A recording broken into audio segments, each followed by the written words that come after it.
if there is anything in the hadith, it really limits the authority of the ruler.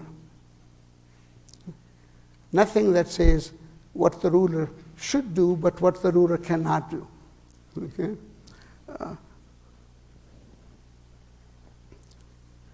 So here's kind of a summary of what they can do. Okay, so there's no chapter. Okay, so let's go to the legal text. We talked about the Sharia, right, and so on. There are millions of pages of legal texts,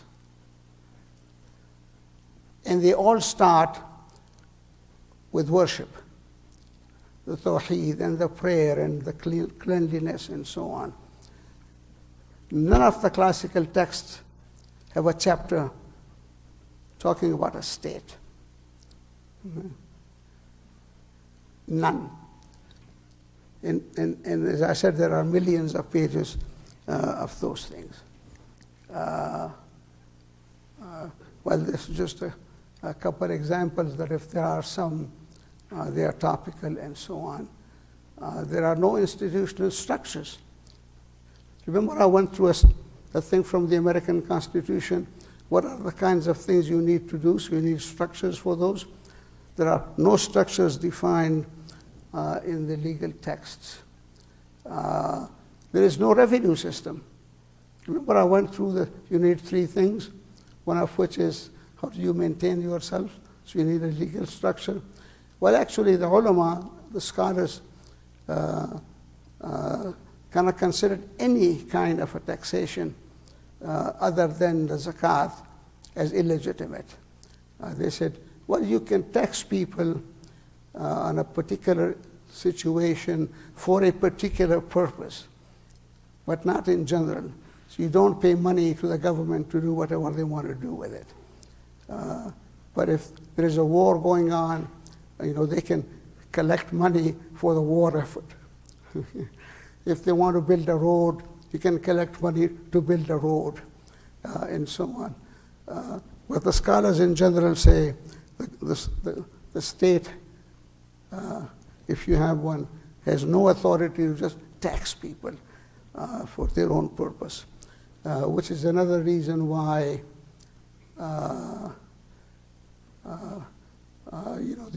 the rulers actually preferred the non-Muslims to remain Muslims because there is a tax they had to give called jizya and kharaj. But they're too small,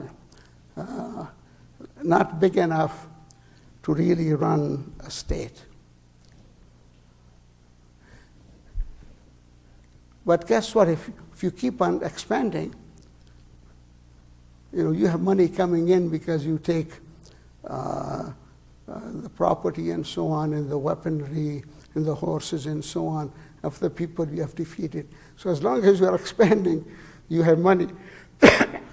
But the more people you have, the more you have to take care of them. So there is no structure. Well, I don't want to go too much into this because the history is complicated. So let me say this, that even though there is no requirement for an Islamic state, there is no textual basis, but it doesn't mean that Muslims cannot do what they want.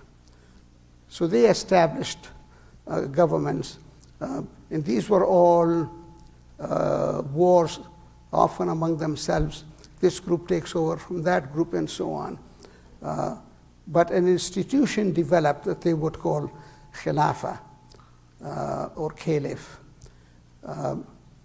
Many people, after the first four, who are called khulfa-e-rashideen, even though that's even controversial after the first two, whether the other two are a part of that. Some people liked the title, actually, because it kind of gave them a legitimacy, and others didn't. And they were at different times more than one Khalifa. So Abdurrahman III, is that it?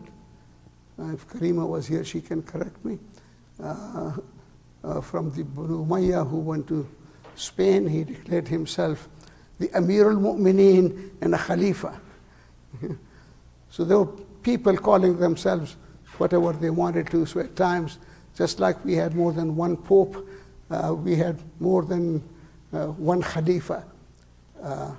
And as it spread, 10 minutes it says. So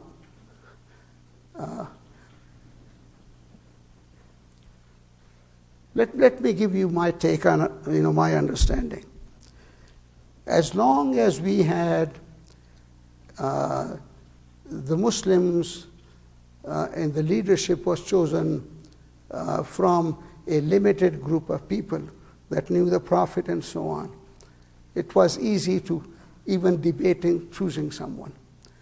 As soon as it spread and you had more cities and so on, each had its own people. So there were many, many claimers to leadership. Yeah. So you will have the local leaders in Mecca saying, we don't accept this guy in Baghdad or in Damascus. Okay? And they would hold the city for decades, 13 years or so. And Yazid's successor would come and say, sack the whole city. They'll come and burn Mecca, okay, to take it over, destroy it essentially. So there were many of these things. So as soon as you become more, it becomes more complicated to choose. Okay? So the original methods didn't work. Okay?